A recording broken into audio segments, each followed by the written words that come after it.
Support for NPR comes from Novartis, committed to Novartis. creating new and innovative medicines. Novartis, think what's possible. Think it's possible. It's Morning Edition from NPR News. I'm Steve Inskeep. And I'm Renee Montaigne. Today in Your Health, a controversy that is both political and personal. Conversion therapy is a psychotherapy which aims to help gay men and women become straight. It's hardly new, but it's in the news again because the mental health clinic run by the husband of Republican presidential candidate Michelle Bachmann reportedly provides such therapy.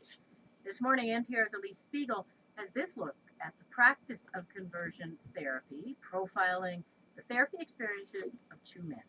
At age 16, Rich Weiler sat down to calculate the cost of his attraction to men and came to a grim realization. There was no escaping it.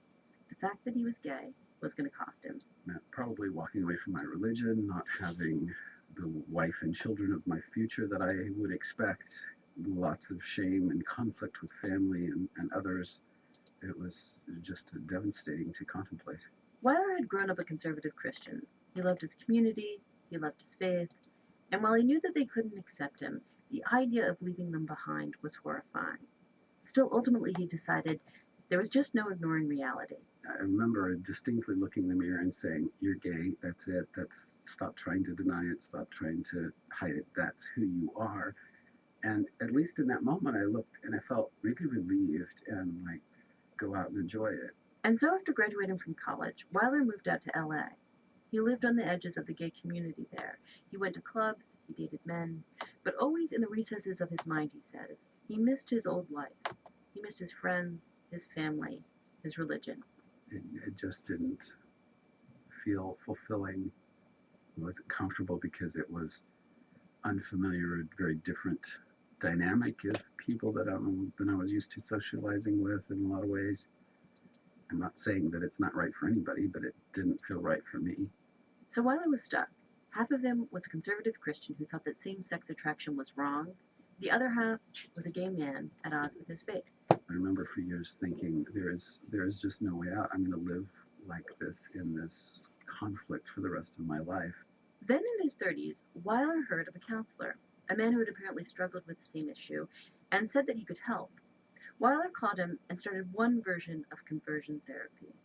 Together they would sit and dissect what the therapist said were the causes of Weiler's homosexuality.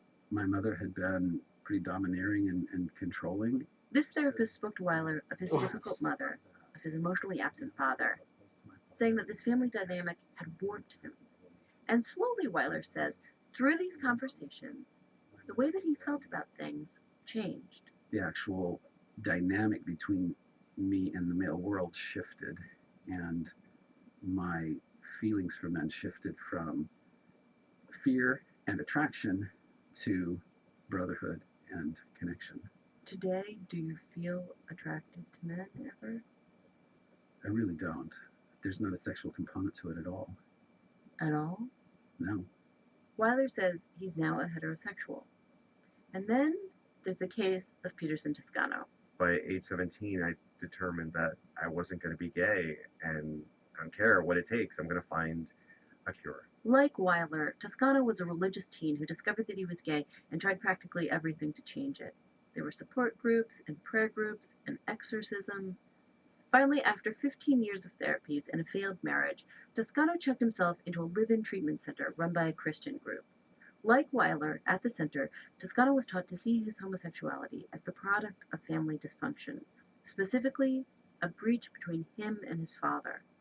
To narrow this breach, Toscano says, the patients were coached on how to act more masculine. They even had a football clinic to teach us how to play football, and they taught us how to change oil in our cars. But the main meat of this program, says Toscano, were the confessional documents required of every patient. We had to write about every sexual encounter we had ever had. And I have literally 300 or 400 pages of just these stories that we had to write for them. Once the stories were written, the patients were asked to select the most humiliating one. Then, during a family and friends weekend, they were told to stand and read that story aloud to everyone. They believed that by doing this, it would release our shame. But it ended up multiplying our shame and then giving it to other people, so that my parents walked away with so much shame and guilt.